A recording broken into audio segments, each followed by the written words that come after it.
Google analytics को भी इसी तरह, गूगल एनालिटिक्स का फायदा ये है कि जो है आपकी वेबसाइट के कन्वर्जन रेट वगैरह सारी चीजें ट्रैक कर रहा होता है, और कितने क्लिक्स आए, कितने विजिटर्स आए आपकी वेबसाइट में। तो इसके लिए भी आपको जो है गूगल एनालिटिक्स का जो है फिर वूकॉमर्स का खुद का प्लग है, उसको इंस्टॉल करना है आपको।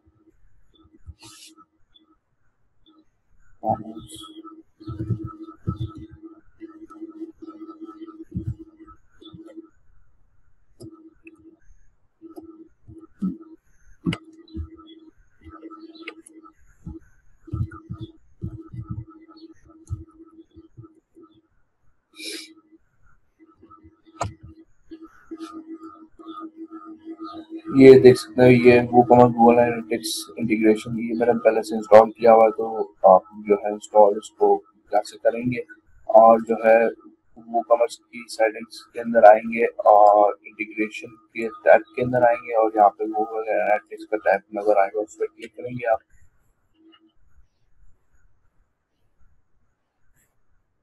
और जो है आपको गूगल, आपका अकाउंट गूगल का होगा, उसके अंदर analytics.google.com पे जाएंगे, और जो है आप अपनी वेबसाइट को ऐड करवाएंगे एनालिटिक्स के अंदर।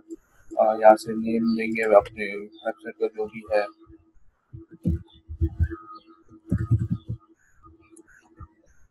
यहाँ पे फिलहाल वो कॉमर्स लिख देता हूँ। नेक्स्ट, ये पूछता है मुझसे वेब ऐप या एप्स एंड वेब है, तो आप जो है दे सकते हैं। मेजर जो वेबसाइट पहला वाला ऑप्शन चूज करेंगे, नेक्स्ट करेंगे। प्रॉपर्टी में यहाँ पे बताता माई न्यू वेबसाइट में वेबसाइट नेम बताएंगे, अपनी वेबसाइट का जो भी नेम है। और यूआरएल के अंदर आप वेबसाइट का यूआरएल देंगे। अगर आप HTTPS यूज करते हैं तो यहाँ से सेलेक्ट करेंगे HTTPS, वरना HTTP रहेंगे। कैटेगरी सेलेक्ट करेंगे आप अपनी वेबसाइट की, किस कैटेगरी में आपकी वेबसाइट स्टैंड करती है, किस इंडस्ट्री के अंदर आपकी वेबसाइट स्टैंड करती है, वो कैटेगरी यहाँ से सेलेक्ट करेंगे और यहाँ से क्रिएट करेंगे। जब आप क्रिएट करेंगे तो उसके बाद आपको जो है गूगल एनालिटिक्स की जो है आईडी मिलेगी, वो आईडी को यहाँ पे आप ऐड करेंगे और इनेबल यूनिवर्सल एनालिटिक्स पे चेक बॉक्स पे मार्क करेंगे और सेव करेंगे। तो इस तरह आपके स्टोर का जो है आपका स्टोर जो है एनालिटिक्स से कनेक्ट हो जाएगा।